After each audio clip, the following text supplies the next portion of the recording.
साहब ने भी परसों यहाँ पे अपने ऑफिस में यहाँ पे हमें इस चीज़ की बारीकी से जो है ये हमें इस चीज़ को समझाया कि ये किस चीज़ है, क्योंकि हर एक जो है ज़मींदार को ये जो है बड़े लिखे ज़मींदार को इसका क्या फ़ायदा होगा, क्योंकि अब जो है नौकरियाँ बहुत कम हो रही हैं, क्योंकि हर एक ज़मींदार को इस चीज़ में, क्योंकि ज़मीनें जो है कम हो रही हैं और कम ज़मीन में एक ज़मींदार जो है वो कैसे एग्रीकल्चर का बेनिफिट हासिल कर सकता है, और जो ये खाद हैं जो कि सेहत के लिए जो है मौजर हैं, इन चीज़ों से कैसे छुटकारा पा सकते हैं। इस चीज़ के लिए मैं ऑनरेबल एसडीएम साहब और एग्रीकल्चर के हमारे जो है ऑफिसर यहाँ पे मौजूद, उनको तहे दिल से शुक्रिया अदा करता हूँ, और यहाँ पे तहसीलदार और सबका शुक्रिया अदा करता हूँ जिन्होंने जो तवील वक्त में जो है इस क्लस्टर को जो है पास कर दिया। शुक्रिया।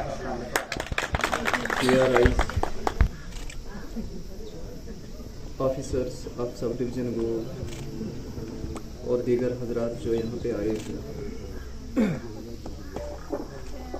आज का ये जो दिन है ये कंक्लूडिंग डे है, ये आखिरी दिन है डिजिटल सर्विसेज को सेलिब्रेट करने का। डिजिटल सर्विसेज को आम करने का आखिरी दिन है। ये डिजिटल क्यों है? डिजिटल किस चीज़ को कहते हैं?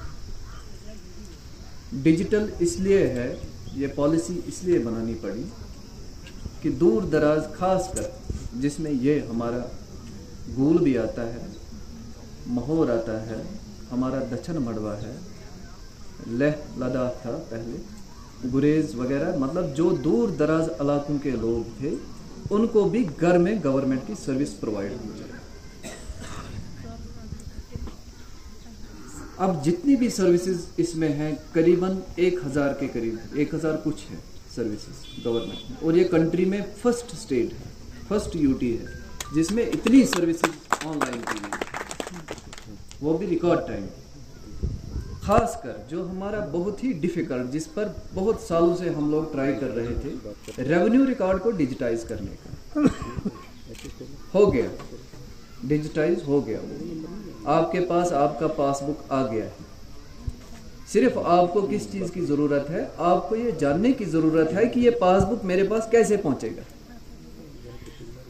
ये इतना बड़ा मेला लगा हुआ है पूरा डिस्ट्रिक्ट, पूरे स्टेट में 31 तारीख से 6 तारीख तक ये डिजिटल मेला लगा। ये सोचने की ज़रूरत है ये क्यों लगा, और ये सर्विसेज जो है ये क्यों हमें बार बार बोल रहे हैं भाई ये आपके घर तक पहुँच गई है।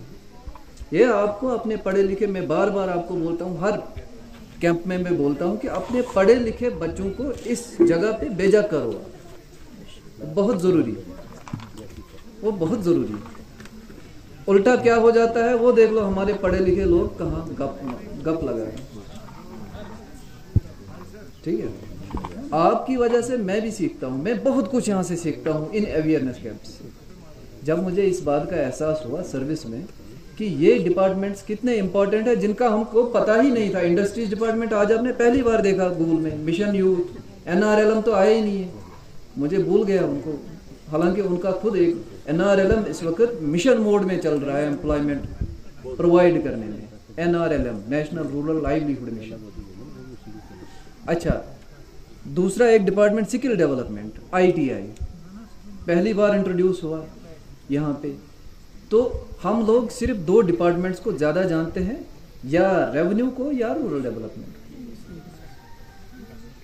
रेवेन्यू तो इम्पॉर्टेंट है, बहुत इम्पॉर्टेंट है। अब रूरल डेवलपमेंट भी हो गया, क्योंकि बर्थ और डेथ्स जो हैं अब रजिस्ट्रेशन उनकी वहीं पे हो रही है, वो भी अब इम्पॉर्टेंट है। ठीक है, लेकिन जो चीज़ आपको खड़ा कर सकती है वो ये 4-5 departments, animal husbandry, sheep, agriculture, horticulture. जन्नत का टुकड़ा है ना, पूरी दुनिया कह रही है ना, अगर फिरदौस बरोए ज़मीन अस्त हमी अस्तो हमी अस्तो हमी अस्तो, क्यों फिर हमें इस जगह को जहन्नम क्यों बना रहे हैं? आपने कभी सोचा नहीं है? क्या पागल हो गई है दुनिया? क्या जहांगीर पागल था, उसने इस जगह को जन्नत का नाम दिया हुआ? आपने कभी सोचा है ये जन्नत क्यों है? सिर्फ गवर्नमेंट नौकरी के पीछे लगे। एक ही मिशन बना हुआ है हर एक इंसान का कि भाई गवर्नमेंट मुलाजिमों के पीछे पढ़ो या गवर्नमेंट की नौकरी ढूंढो। ठीक है, नौकरी ढूंढो, अच्छी बात है, कोई गलत बात नहीं, लेकिन सोसाइटी को कैसे खड़ा करना है, ये जगह जन्नत क्यों है, ये जानना बहुत जरूरी है।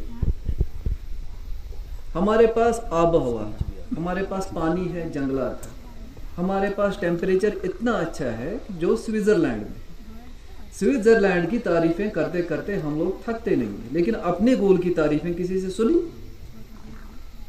पहले अप्रिशिएट करो ना अपने मुल्क को, अपने जगह को, अपने गांव को, अपने कस्बे को, अपनी रियासत को, अपने डिस्ट्रिक्ट को।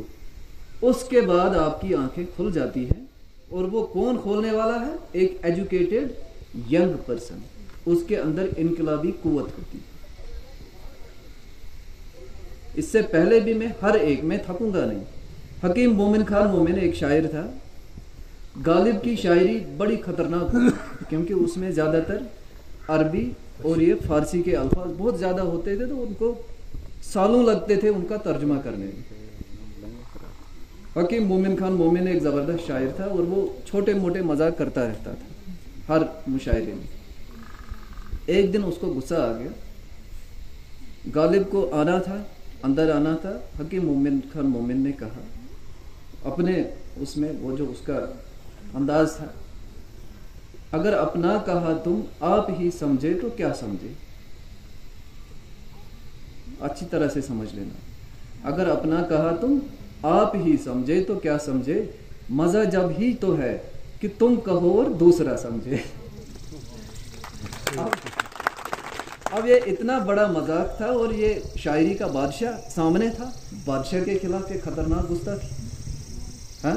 और खुली महफिल में सारे लोग बैठे थे, मीर तकी मीर बैठा था, मतलब जो भी थे उस टाइम के आला शायर हजरत वो बैठे थे। तो इतनी बड़ी मजलिस में एक उसको शायरी का बादशाह समझा जाता था गालिब को। बादशाह के खिलाफ इतने गुस्ताखाना अल्फाज, वो भी स्टेज पे बोल देना। जब गालिब आए उनने कहा न सताइश की तमन्ना, न सताइश की तमन्ना, न सिले की परवाह, न सताइश की तमन्ना न सिले की परवाह, गर नहीं मेरे अशआर में माने न सही। कि ना तो मुझे किसी तारीफ की जरूरत है, ना मुझे किसी इनाम की जरूरत है। अगर मेरी शायरी में माने नहीं है तो न सही, मेरा दिल खुश है। अगर मेरे मकान अवेयरनेस वीक, इसमें हमने अलग अलग प्रोग्राम मुनक्कद किए हैं।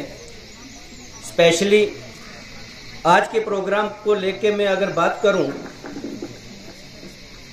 तो ये हमारे एसडीएम साहब ने इसमें बहुत ज़्यादा नहीं होगा जब तक कि लोगों तक ये बात